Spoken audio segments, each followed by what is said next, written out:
ਦਰਸ਼ਕੋ ਤੁਹਾਡਾ ਸਭ ਦਾ ਨਿੱਘਾ ਸਵਾਗਤ ਹੈ ਪ੍ਰੋਗਰਾਮ ਸੱਚੋ ਸੱਚ ਵਿੱਚ। ਸਿਆਸੀ ਇਸ਼ੂਜ਼ ਤੋਂ ਬਾਅਦ ਹੁਣ ਆਪਾਂ ਤੁਹਾਡੀਆਂ ਜੋ ਤੁਸੀਂ ਆਪਣੇ ਬੜੇ ਮਾਣ ਤੇ ਪਿਆਰ ਨਾਲ ਲਿਖਤਾਂ ਭੇਜੀਆਂ ਨੇ ਉਹ ਸ਼ੇਅਰ ਕਰਨ ਜਾ ਰਹੇ ਹਾਂ। ਅਸੀਂ ਸਭ ਨੂੰ ਸਾਂਝੀ ਫਤਿਹ ਬੁਲਾਉਂਦੇ ਹਾਂ। ਵਾਹਿਗੁਰੂ ਜੀ ਕਾ ਖਾਲਸਾ ਵਾਹਿਗੁਰੂ ਜੀ ਕੀ ਫਤਿਹ ਔਰ ਸਭ ਨੂੰ ਸਾਂਝਾ ਸਲਾਮ ਕਹਿੰਦੇ ਹਾਂ ਔਰ ਹਲੋ ਕਹਿੰਦੇ ਹਾਂ। ਥੈਂਕ ਯੂ ਸੋ ਮਚ ਜੀ ਡਾਕਟਰ ਸਾਹਿਬ। ਕੀ ਕਹਿਣਾ ਚਾਹੋਗੇ ਜੋ ਤੁਹਾਡੇ ਕੋਲ ਈਮੇਲ ਹੈ ਉਸ ਬਾਰੇ ਤੁਹਾਡੇ ਕੀ ਵਿਚਾਰ ਨੇ? ਦੇਖੋ ਅਸੀਂ ਮਾਫੀ ਵੀ ਚਾਹੁੰਦੇ ਹਾਂ ਕਿ ਜਿੰਨੀ ਵੱਡੀ ਤਾਦਾਦ ਦੇ ਵਿੱਚ ਸਾਨੂੰ ਲਿਖਤਾਂ ਮਿਲਦੀਆਂ ਨੇ ਅਸੀਂ ਇੱਕ ਜਾਂ ਦੋ ਹੀ ਪਿਕ ਕਰ ਸਕਦੇ ਹਾਂ ਜੀ, ਪਰ ਜੋ ਤੁਸੀਂ ਲਿਖਤਾਂ 'ਚ ਲਿਖਦੇ ਹੋ ਉਹਨਾਂ ਨੂੰ ਅਸੀਂ ਆਪਣੇ ਜਿਹੜੇ ਪਹਿਲੇ ਸੈਗਮੈਂਟਸ ਨੇ ਉਹਨਾਂ ਦੇ ਇਸ਼ੂਜ਼ ਵਿੱਚ ਜ਼ਰੂਰ ਡਿਸਕਸ ਕਰਦੇ ਹਾਂ। ਸੋ ਜੇ ਕਿਸੇ ਨੂੰ ਇਹ ਲੱਗੇ ਵੀਰ ਨੂੰ ਕਿ ਮੈਂ ਇੰਨੀ ਵਾਰ ਲਿਖਿਆ ਮੇਰੀ ਪੜ੍ਹੀ ਨਹੀਂ ਗਈ ਤਾਂ ਸਾਨੂੰ ਜ਼ਰੂਰ ਮਾਫ ਕਰਨਾ, ਕਿਉਂਕਿ ਅਸੀਂ ਵਕਤ ਦੇ ਹਰ ਮਿੰਟ ਦਾ ਠੀਕ ਇਸਤੇਮਾਲ ਕਰਨ ਦੀ ਕੋਸ਼ਿਸ਼ ਕਰਦੇ ਹਾਂ ਜੀ। ਨਜ਼ਾਕਤ ਅਲੀ ਜੀ ਜਿਹੜੇ ਸਾਡੇ ਰੈਗੂਲਰ ਵਿਊਅਰ ਨੇ ਉਹਨਾਂ ਦੀਆਂ 2 ਲਿਖਤਾਂ ਪਿਛਲੇ ਦਿਨਾਂ 'ਚ ਆਈਆਂ ਨੇ ਜੀ, ਔਰ ਜਿਵੇਂ ਇੱਕ ਲਿਖਤ ਜਿਹੜੀ ਮੇਰੇ ਸਾਹਮਣੇ ਹੈ 27 ਫਰਵਰੀ ਨੂੰ ਉਹਨਾਂ ਨੇ ਲਿਖੀ ਹੈ, ਉਹਦੇ 'ਚ ਪਹਿਲਾ ਹਿੱਸਾ ਇੱਕ ਪੈਰਾਗ੍ਰਾਫ ਕਿ ਕਿਵੇਂ ਪਾਕਿਸਤਾਨ ਦੀ ਫੌਜ ਨੇ ਆਪਣਾ 에ਅਰ ਫੋਰਸ ਨੇ ਪ੍ਰੋਫੈਸ਼ਨਲਿਜ਼ਮ ਸ਼ੋਅ ਕੀਤਾ, ਕਿਵੇਂ ਭਾਰਤ ਨੂੰ ਚਾਰੋਂ ਖਾਨੇ ਚਿੱਤ ਕੀਤਾ ਔਰ ਉਹਨਾਂ ਨੂੰ ਇਹ ਪਤਾ ਨਹੀਂ ਲੱਗ ਰਿਹਾ ਕਿ ਵੀ ਉਹ ਬਿਲਕੁਲ ਜਿਹੜੇ ਨੇ ਉਹ ਉਹਨਾਂ ਗੁੰਮਸੁਮ ਹੀ ਹੋ ਗਏ ਨੇ। ਔਰ ਉਹਨਾਂ ਨੇ ਕਿਹਾ ਕਿ ਜੀ ਜਿਵੇਂ ਤੁਸੀਂ ਕਹਿੰਦੇ ਹੁੰਦੇ ਹੋ ਕਿ ਵੀ ਪਾਕਿਸਤਾਨ ਦੇ ਰਿਪਲਾਈ ਨੇ ਉਹ ਕਰ ਦਿੱਤਾ, ਜਿਵੇਂ ਤੁਸੀਂ ਕਹਿੰਦੇ ਹੁੰਦੇ ਹੋ ਕਿ ਬ੍ਰਾਹਮਣ ਈਦਰ ਐਟ ਯੂਰ ਥਰੋਟ ਔਰ ਐਟ ਯੂਰ ਫੀਟ, ਕਿ ਹੁਣ ਉਹ ਪੈਰੀਂ ਪਏ ਹੋਏ ਨੇ।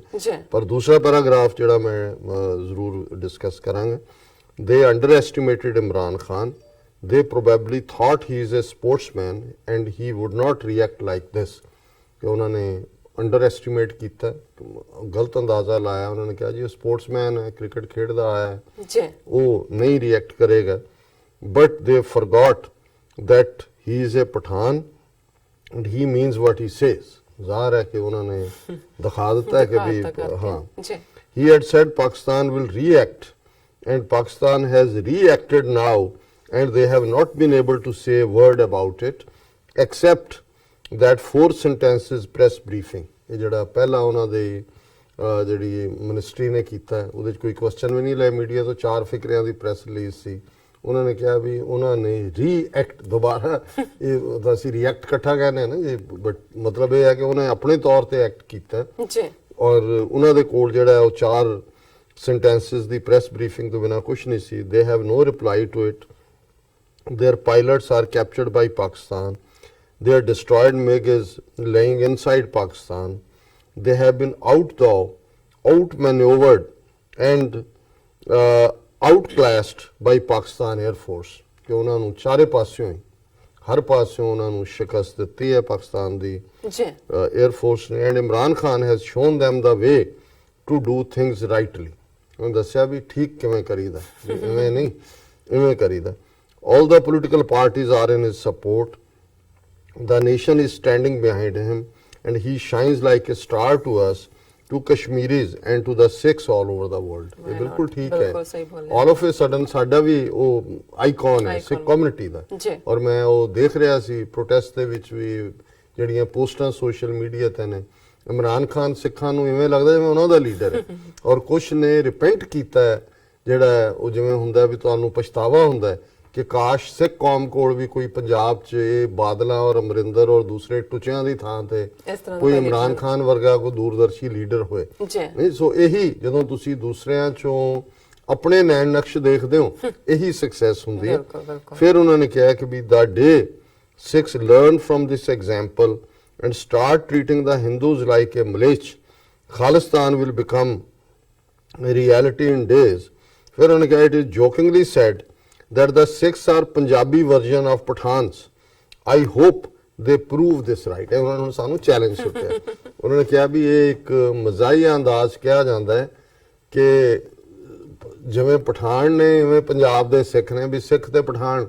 ਔਰ ਵੈਸੇ ਲਹਿੰਦੇ ਪੰਜਾਬ ਚੋਂ ਵੀ ਜਿਹੜੇ ਜੋਕਸ ਨੇ ਜਾਂ ਸਿੱਖਾਂ ਦੇ ਹੁੰਦੇ ਨੇ ਜਾਂ ਪਠਾਣਾ ਦੇ ਹੁੰਦੇ ਨੇ, ਉਹਦੇ 'ਚ ਇਹ ਵੀ ਸਾਬਤ ਹੁੰਦਾ ਵੀ ਕਿੰਨੇ ਭੋਲੇ ਭਾਲੇ ਨੇ। ਪਰ ਇਹ ਸਭ ਨੂੰ ਪਤਾ ਹੁੰਦਾ ਹੈ ਕਿ ਵੀ ਇਹ ਜਦੋਂ ਫਿਰ ਅੱਖ ਦਿਖਾਉਂਦੇ ਨੇ, ਹਾਂ ਅੱਖ ਦਿਖਾਉਂਦੇ ਨੇ ਤੇ ਸੋ ਉਹਨਾਂ ਨੇ ਕਿਹਾ ਜੀ ਪਠਾਨ ਨੇ ਤਾਂ ਦਿਖਾਤਾ ਆਪਾਂ ਨੂੰ, ਤੁਸੀਂ ਦੱਸੋ। ਦੇਖੋ ਨਜ਼ਾਕਤ ਅਲੀ ਜੀ ਬਹੁਤ ਬਹੁਤ ਸ਼ੁਕਰੀਆ, ਤੁਸੀਂ ਲਿਖਦੇ ਹੋ ਲਗਾਤਾਰਤਾ ਨਾਲ ਔਰ ਤੁਹਾਡੀ ਬੜੀ ਬਿਊਟੀਫੁਲ ਕੰਪੋਜੀਸ਼ਨ ਵੀ ਹੁੰਦੀ ਹੈ। ਇਹਦੇ 'ਚ ਕੋਈ ਸ਼ੱਕ ਨਹੀਂ ਹੈ ਕਿ ਸਾਡੀ ਸਿਚੁਏਸ਼ਨ ਜਿਹੜੀ ਹੈ ਉਹ ਥੋੜੀ ਜਿਹੀ ਡਿਫਰੈਂਟ ਹੋ ਗਈ। ਬਿਲਕੁਲ। ਇੱਕ ਤਾਂ ਅੰਗਰੇਜ਼ਾਂ ਨੇ ਜਦੋਂ ਪੰਜਾਬ ਧੋਖੇ ਦੇ ਨਾਲ ਜਿਹੜੀਆਂ ਐਂਗਲੋ ਸਿੱਖ ਵਾਰਸ ਦੀ ਤੁਸੀਂ ਹਿਸਟਰੀ ਪੜ੍ਹੋ ਲਈ, ਇੱਕ ਕਰੈਕਟਰ ਉਹਨਾਂ ਨੇ ਸਿੱਖਾਂ 'ਚ ਕ੍ਰੀਏਟ ਕੀਤਾ ਜਿਹਨੂੰ ਮੈਂ ਕਹਾਂਗਾ ਮਰਸਨਰੀ ਕਰੈਕਟਰ। ਜੀ ਮਰਸਨਰੀ ਸੀ, ਔਰ ਈਵਨ ਪੰਜਾਬੀ ਮੁਸਲਮਾਨਾਂ 'ਚ ਵੀ ਕੀਤਾ, ਕਿਸੇ ਹੱਦ ਤੱਕ ਪਠਾਨਾਂ 'ਚ ਵੀ ਹੋਇਆ। ਉਹ ਬ੍ਰਿਟਿਸ਼ ਫੌਜ, ਭਾਵੇਂ ਅਸੀਂ first world war, second world war, ਬਹਾਦਰੀ ਦੀਆਂ ਕਹਾਣੀਆਂ ਸੁਣਾਉਂਦੇ, ਜੀ ਇਹਦੇ 'ਚ ਵੀ ਕੋਈ ਸ਼ੱਕ ਨਹੀਂ ਕਿ ਪੰਜਾਬੀਆਂ ਨੇ ਆਮ ਤੌਰ ਤੇ ਸਿੱਖਾਂ ਨੇ ਸਭ ਤੋਂ ਵੱਧ ਕੁਰਬਾਨੀਆਂ ਅੰਗਰੇਜ਼ਾਂ ਤੋਂ ਲਿਬਰੇਟ ਕਰਾਉਣ ਲਈ ਕੀਤੀਆਂ। ਪਰ ਇੱਕ ਸੈਕਸ਼ਨ ਜਿਹੜਾ ਸੀ ਉਹ ਬ੍ਰਿਟਿਸ਼ ਦਾ ਲਾਇਲ ਹੋਇਆ ਜੀ। ਔਰ ਇਹ ਜਿਹੜੀਆਂ ਟਰਮਸ ਸਰਦਾਰ ਬਹਾਦਰ, ਰਾਏ ਬਹਾਦਰ, ਖਾਨ ਬਹਾਦਰ, ਇਹ ਜਾਣ ਲੱਗੇ ਜਿਹੜੇ ਉਹਨਾਂ ਦੇ ਟੂਡੀ ਕਿਸਮ ਦੇ ਔਰ ਮਰਸਨਰੀ ਕਰੈਕਟਰ ਉਹ ਫੌਜ 'ਚ ਹੋਏ, ਪੁਲਿਸ 'ਚ ਹੋਏ, ਉਹ ਜਾਣ ਲੱਗੇ ਹਿੰਦੂ ਜਿਹੜੀ ਹੈ ਹਕੂਮਤ ਨੂੰ ਵੀ ਮਿਲ ਗਏ। ਸੋ ਉਹ ਕਲਾਸ ਤਾਂ ਅੱਜ ਵੀ ਉਵੇਂ ਹੀ ਸੋਚਦੀ ਹੈ ਜੀ। ਹਾਲਾਂ ਉਹਦੇ 'ਚ ਥੋੜਾ ਜਿਹਾ ਡੈਂਟ ਪਿਆ। ਜੂਨ 84 ਵੇਲੇ ਹਜ਼ਾਰਾਂ ਸਿੱਖ ਫੌਜੀ, ਕੁਝ ਆਫੀਸਰਸ, ਵੱਡੇ ਲੈਵਲ ਤੇ ਨਹੀਂ, ਉਹਨਾਂ ਨੇ ਬਗਾਵਤ ਕੀਤੀ, ਉਹ ਤੁਰੇ ਦਰਬਾਰ ਸਾਹਿਬ ਨੂੰ, ਔਰ ਦੂਸਰਾ ਵੀ ਹੋਇਆ। ਪਰ ਉਹਨਾਂ ਦੀ ਜਿਹੜੀ ਸੋਚ ਹੈ ਉਹ ਤਾਂ ਉਹਨਾਂ ਦੇ ਲਈ ਉਹ ਮਰਸਨਰੀ ਨੇ। ਜੀ। ਜਿਹੜੇ ਜਾਗੇ ਸੰਤ ਪਿੰਡਾਂ ਵਾਲਿਆਂ ਨੇ, ਜਿਵੇਂ ਪੰਜਾਬ ਦੇ ਵਿੱਚ ਇੱਕ ਉਸ ਕਿਸਮ ਦੀ ਮੂਵਮੈਂਟ ਜਿਹੜੀ ਜਾਗਦੀਆਂ ਜ਼ਮੀਰਾਂ ਵਾਲਿਆਂ ਨੂੰ ਜਿਹਨੇ ਟੁੰਬਿਆ, ਉਹ ਇੱਕ ਜਨਰੇਸ਼ਨ ਉਹਨਾਂ ਨੇ ਪੂਰੀ ਦੀ ਪੂਰੀ ਮਾਰ ਦਿੱਤੀ, ਦੂਸਰੀ ਡਰੱਗਸ ਦੇ ਹਵਾਲੇ ਕਰ ਦਿੱਤੀ। ਪਰ ਇਹਦੇ ਬਾਵਜੂਦ ਇਹ ਹੈ ਕਿ ਵੀ ਇਹ ਠੀਕ ਹੈ ਵੀ ਅੱਜ ਭਾਂਬੜ ਨਾ ਨਜ਼ਰ ਆਂਦਾ ਹੋਏ, ਪਰ ਸਵਾਹ ਦੇ ਥੱਲੇ ਵੀ ਸੇਕ ਹੈ। ਕਈ ਵਾਰ ਉਹ ਅੰਗਾਰੇ ਇਹਨਾਂ ਦੇ ਪੈਰਾਂ ਥੱਲੇ ਵੀ ਰੱਖੇ ਜਾਂਦੇ ਨੇ ਜੀ। ਔਰ ਡਾਇਸਪੋਰਾ ਸਿੱਖ ਜਿਹੜਾ ਹੈ ਉਹ ਪੂਰੀ ਤਰ੍ਹਾਂ ਝੰਡਾ ਬਰਦਾਰ ਹੈ। ਸੋ ਮੈਂ ਇਹ ਯਕੀਨ ਦਹਾਨੀ ਜ਼ਰੂਰ ਕਰਵਾ ਸਕਦਾ ਕਿ ਜਿਹੜੇ ਸਿੱਖ ਕਰੈਕਟਰ ਤੋਂ, ਸਿੱਖ ਇਤਿਹਾਸ ਤੋਂ ਵਾਕਿਫ ਨੇ, ਉਹ ਇਹ ਗੱਲ ਜ਼ਰੂਰ ਯਾਦ ਰੱਖਣ ਕਿ ਕਿਵੇਂ 18ਵੀਂ ਸਦੀ, 19ਵੀਂ ਸਦੀ, 20ਵੀਂ ਸਦੀ 'ਚ ਵੀ ਜੇ ਸ਼ਹੀਦ ਊਧਮ ਸਿੰਘ ਸੁਨਾਮ ਇੱਕ ਯਤੀਮ ਬੱਚਾ 21 ਸਾਲ ਬਾਅਦ ਜਾ ਕੇ ਲੰਡਨ 'ਚ ਜਲਿਆਂਵਾਲੇ ਬਾਗ ਦਾ ਬਦਲਾ ਲੈਂਦਾ, ਜਿਹੜਾ ਜਿਹਨੂੰ 100 ਸਾਲ ਇਸ ਵਰੇ 'ਚ ਹੋ ਜਾਣੇ ਨੇ, 21 ਸਾਲ ਉਹ ਕੱਲਾ ਜਿਹੜਾ ਹੈ ਬਿਲਕੁਲ ਇੱਕ ਯਤੀਮ, ਉਹਦੇ ਕੋਲ ਕੋਈ ਸਾਧਨ ਨਹੀਂ ਨੇ, ਔਰ ਅਖੀਰ ਮਾਈਕਰੋ ਐਡਵਾਇਰ ਨੂੰ ਲੰਡਨ 'ਚ ਆ ਕੇ ਜਿਹੜਾ ਹੈ ਉਹ ਮਾਰਦਾ। ਤੇ ਇਹ ਫਿਰ ਕੌਮ ਭੁੱਲਣ ਵਾਲੀ ਨਹੀਂ ਹੈ, ਜਿਹਨੂੰ ਇਹਨਾਂ ਨੇ ਘੱਲੂਘਾਰੇ ਤੋਂ ਬਾਅਦ ਘੱਲੂਘਾਰਾ ਕੀਤਾ ਹੈ, ਹੋਲੋਕਾਸਟ ਵਾਂਗ ਹਾਲਾਤ ਬਣਾਏ ਨੇ। ਅਲਟੀਮੇਟਲੀ ਬ੍ਰਾਹਮਣਵਾਦ ਦੀ ਜੜ ਸਿੱਖਾਂ ਨੇ ਹੀ ਕੱਢਣੀ ਹੈ ਭਾਰਤ ਚੋਂ, ਇਹਦੇ ਬਾਰੇ ਕੋਈ ਦੋ ਰਾਵਾਂ ਨਹੀਂ ਨੇ। ਪਰ ਸਾਨੂੰ ਇਸ ਦੇ ਵਿੱਚ ਇੱਕ ਇਹ ਮਾਣ ਵੀ ਹੈ ਕਿ ਅਸੀਂ ਕਹਿ ਸਕਦੇ ਹਾਂ ਕਿ ਪਾਕਿਸਤਾਨ ਇੱਕ ਸਾਡਾ ਹਮਸਾਇਆ ਮੁਲਕ ਭਵਿੱਖ ਦਾ, ਅੱਜ ਸਾਡੇ ਇਸ ਕਾਜ਼ ਦੇ ਨਾਲ ਤੁਹਾਡੇ ਵਰਗੇ ਵੀਰ ਭੈਣਾਂ ਤੁਰੇ ਨੇ, ਔਰ ਇਸ ਨੇ ਸਾਡੀ ਮੰਜ਼ਿਲ ਨੂੰ ਹੋਰ ਵੀ ਸੌਖਿਆ ਕਰ ਦਿੱਤਾ। ਸੋ ਲਿਖਣ ਦੇ ਲਈ ਬਹੁਤ ਬਹੁਤ ਸ਼ੁਕਰੀਆ। ਮੇਰੇ ਕੋਲ ਕਾਫੀ ਸਾਰੇ ਮੈਸੇਜ ਨੇ ਫੇਸਬੁੱਕ ਤੇ, ਜੋ ਪਹਿਲਾ ਸੈਗਮੈਂਟ ਆਪਾਂ ਕੀਤਾ।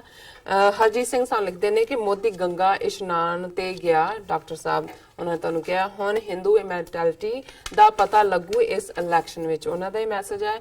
ਲੱਗਦਾ ਇਸ ਵਾਰ ਇਲੈਕਸ਼ਨ ਵਿੱਚ ਮੋਦੀ ਦੇ ਪਾਪ ਧੋਤੇ ਜਾਣਗੇ। ਔਰ ਨੋਮਨ ਖਾਨ ਸਾਹਿਬ ਲਿਖਦੇ ਨੇ Imran Khan play master stroke. ਔਰ ਮੁਹੰਮਦ ਬਹਾਰ ਅਲੀ ਸਾਹਿਬ ਲਿਖਦੇ ਨੇ ਵੈਰੀ ਗੁੱਡ, ਸੌਰੀ ਇੱਕ ਮਿੰਟ, ਉਹਨਾਂ ਨੇ ਹੋਰ ਕਿਸੇ ਨੇ ਲਿਖਿਆ, sorry about that. And Harjeet Singh ਫਿਰ ਦੁਬਾਰਾ ਲਿਖਦੇ ਨੇ ਕਿ Imran Khan is a great ਮੈਨ। ਕੁਲਦੀਪ ਸਿੰਘ ਹੋਰਾਂ ਨੇ ਵੀ ਉਹਨਾਂ ਦੀ Imran Khan very good PM। ਔਰ ਸ਼ਾਹਿਦ ਮਲਿਕ ਸਾਹਿਬ ਲਿਖਦੇ ਨੇ we R proud on hour Sikh community. Sohail साहब लिखते ने खालिस्तान जिंदाबाद आई लव। मोहम्मद बहार अली साहब लिखते ने you can't compare Imran with Modi no doubt. Satpal Singh परिवार साहब लिखते ने आप जी नूं ते TV 84 देख रहे समूह दर्शकां नूं फतेह अर्ज करदा हां। प्रवान करने जी वाहिगुरू जी का खालसा वाहिगुरू जी की फतेह। सुखी एस शोकर साहब लिखते ने साडा PM 56 इंच चेस्ट वाला तां पूरा गदा निकलिया। राजा शगीर एम साहब लिखते ने एक्सीलेंट एनालिसिस बाय डॉक्टर ਸਾਹਿਬ। ਔਰ ਸਾਨੂੰ ਇੱਕ ਦਰਸ਼ਕ ਨੇ ਉਹਨਾਂ ਨੇ ਲਿਖਿਆ, ਦਲਜੀਤ ਸਿੰਘ ਉਹਨਾਂ ਦਾ ਨਾਮ ਹੈ, ਕਿ ਜੋ ਸਾਡੇ ਪ੍ਰੋਗਰਾਮ ਦਾ ਸਮਾਂ ਹੈ ਜੋ ਇੰਡੀਆ ਤੇ ਪਾਕਿਸਤਾਨ ਦਾ, ਉਹ ਸਾਨੂੰ ਦੱਸੋ। ਅਸੀਂ ਅਨਾਉਂਸ ਕਰਨਾ ਸ਼ੁਰੂ ਕਰਾਂਗੇ ਸਾਰੇ ਯੂਰਪ ਚ ਕੀ ਟਾਈਮ ਨੇ, ਕਿੱਥੇ ਕਿੱਥੇ, ਔਰ ਇੰਡੀਆ ਪਾਕਿਸਤਾਨ ਜੀ। ਔਰ ਸੁਖੀ ਸ਼ੋਕਰ ਸਾਹਿਬ जी, तो thank you Pakistan for your kindness, we salute to PM Imran Khan साहिब। और कुलदीप ਸਿੰਘ ਸਾਹ ਲਿਖਦੇ ਨੇ ਯੂ ਕੈਂਟ ਕੰਪੇਅਰ, ਉਹਨਾਂ ਦਾ ਫਿਰ ਦੁਬਾਰਾ ਮੈਂ ਮੈਸੇਜ ਉਹਨਾਂ ਨੇ ਲਿਖਿਆ ਸੇਮ ਥਿੰਗ ਜੋ ਆਪਾਂ ਪੜ੍ਹ ਲਿਆ। ਹਰੂਨ ਤਰਾਰ ਸਿੰਘ ਲਿਖਦੇ ਨੇ doctor sahib you are great man, love you. And Nazir Siddiqui sahib ਲਿਖਦੇ ਨੇ truth will always prevail. Sukhjit Singh ਸਾਨੂੰ ਲਿਖਦੇ ਨੇ ਜਿਸ ਮਨੁੱਖ ਵਿੱਚ ਮਨੁੱਖੀ ਦਰਦ ਨਹੀਂ ਉਹ ਨਿੱਜ ਸਵਾਰਥ ਲਈ ਕਿਸੇ ਨਾਲ ਧੋਖਾ ਵੀ ਕਰ ਸਕਦਾ ਹੈ ਅਤੇ ਆਪਣੇ ਸਵਾਰਥ ਲਈ ਕਿਸੇ ਨੂੰ ਵੀ ਜਾਤੀ ਮੁਫਾਦ ਦੀ ਬੜੀ ਬਲੀ ਝਾੜ ਸਕਦਾ ਹੈ। ਇਹ ਗੱਲ ਮੋਦੀ ਤੇ ਬਿਲਕੁਲ ਸਹੀ ਟੁਕਦੀ ਹੈ। ਸੁਹੇਲ ਰਹਿਮਾਨ ਸਾਨ ਲਿਖਦੇ ਨੇ thanks for supporting Kashmir. And Sukhi S Shokar ਫਿਰ ਦੁਬਾਰਾ ਲਿਖਦੇ ਨੇ PM Imran Khan is well educated. Muhammad Usman ਸਾਨ ਲਿਖਦੇ ਨੇ ਵਾਹਿਗੁਰੂ ਜੀ ਕਾ ਖਾਲਸਾ ਵਾਹਿਗੁਰੂ ਜੀ ਕੀ ਫਤਿਹ। Pakistan will always stand with hour Kashmiri and Punjabi brothers and sisters. Mia Umar Abbas Ali, the leader is who save his nation from war. And ਮੈਂ ਵੀ ਹੁਣ ਤੁਹਾਡੇ ਤੋਂ ਮੈਂ ਮਾਈਕ ਖੋਲ ਲੈਣਾ। ਮੈਗਾ ਮਾਈਂਡ ਕਿਉਂਕਿ YouTube ਮੈਸੇजेस ਨੇ, ਮੈਗਾ ਮਾਈਂਡ ਪੁੱਛਦੇ ਨੇ very important, am I correct in saying Pakistan didn't have to return the pilot according to Geneva Convention as it was not a declared war, it was an intrusion, please let me know your opinion। Mega mind ਜੀ ਤੁਸੀਂ ਬਿਲਕੁਲ ਠੀਕ ਕਿਹਾ, ਵਾਰ declared ਨਹੀਂ ਸੀ, ਇੰਟਰੂਜਨ ਸੀ। ਪਰ ਜਿਵੇਂ ਮੈਂ ਮੈਗਨੈਨਿਮਿਟੀ ਦੀ ਗੱਲ ਕੀਤੀ, ਇਸ ਨੇ ਇੰਡੀਆ ਨੂੰ ਜਿਹੜਾ ਕਿ ਇਸ ਨੂੰ ਇਸ਼ੂ ਬਣਾ ਕੇ ਇਹਨਾਂ ਨੇ ਹੋਰ ਪੋਇਜ਼ਨ ਕਰਨਾ ਸੀ ਆਪਣੇ ਲੋਕਾਂ ਦੇ ਮਾਈਂਡ ਨੂੰ, ਉਹਨੂੰ ਵੀ ਅਨਡੂ ਕੀਤਾ। ਪਲੱਸ ਇਹ ਦੱਸਿਆ ਵੀ ਪਾਕਿਸਤਾਨ ਆਊਟ ਆਫ ਦਾ ਵੇ ਜਾ ਕੇ ਵੀ ਜਿਹੜਾ ਨੈਗੋਸ਼ੀਏਸ਼ਨ ਰਾਹੀਂ ਪੀਸਫੁਲੀ ਮਸਲੇ ਦਾ ਹੱਲ ਲੱਭਣ ਲਈ, ਕਿਉਂਕਿ ਕਸ਼ਮੀਰ ਉਹਨਾਂ ਨੇ ਬਾਰ-ਬਾਰ ਹਾਈਲਾਈਟ ਕੀਤਾ। ਸੋ ਇਸੇ ਤਰ੍ਹਾਂ ਵਿਕਾਸ ਅਲੀ ਲਿਖਦੇ ਨੇ ਵੈਰੀ ਮੈਚੁਰ ਪ੍ਰੋਗਰਾਮ।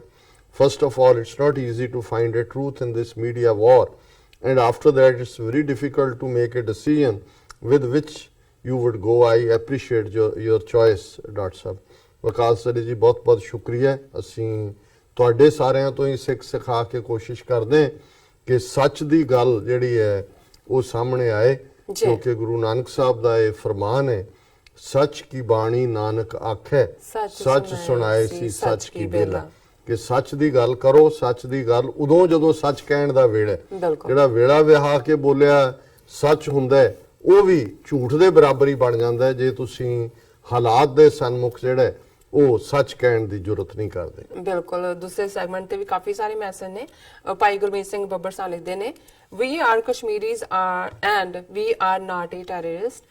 ਗੁਰੂ Nanak Langar Seva society Toronto Canada ਦੇ ਸਹਿਯੋਗ ਨਾਲ ਕਸ਼ਮੀਰੀ ਬੱਚਿਆਂ ਨੂੰ ਉਹਨਾਂ ਦੇ ਘਰ ਸਹੀ ਸਲਾਮਤ ਪਹੁੰਚਾਉਣ ਲਈ ਗੁਰਮੀਤ ਸਿੰਘ ਬੱਬਰ ਇਹ ਕਹਿੰਦਾ ਹੁੰਦਾ ਨਾ, ਇੱਕ ਕੱਪ ਜਿੱਤਣ ਵਾਲਾ ਕੈਪਟਨ, ਇੱਕ ਕੱਪ ਧੋਣ ਵਾਲਾ ਮੋਦੀ।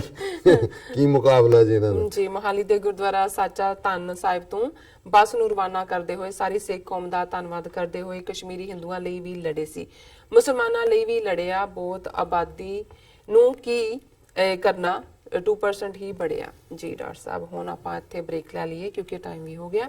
ਵਿਊਅਰਸ, ਤੁਸੀਂ ਇਸ ਤਰ੍ਹਾਂ ਬਨੇ ਰਹਿਣਾ, ਮਿਲਦੇ ਹਾਂ ਛੋਟੇ ਜਿਹੇ ਬ੍ਰੇਕ ਤੋਂ ਬਾਅਦ।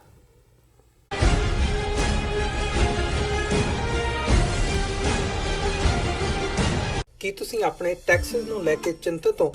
ਤੁਸੀਂ ਆਪਣੀ ਕਮਾਈ ਲਈ ਮਿਹਨਤ ਕਰਦੇ ਹੋ, ਭਾਵੇਂ ਤੁਸੀਂ ਨੌਕਰੀ ਵਿੱਚ ਹੋਵੋ ਜਾਂ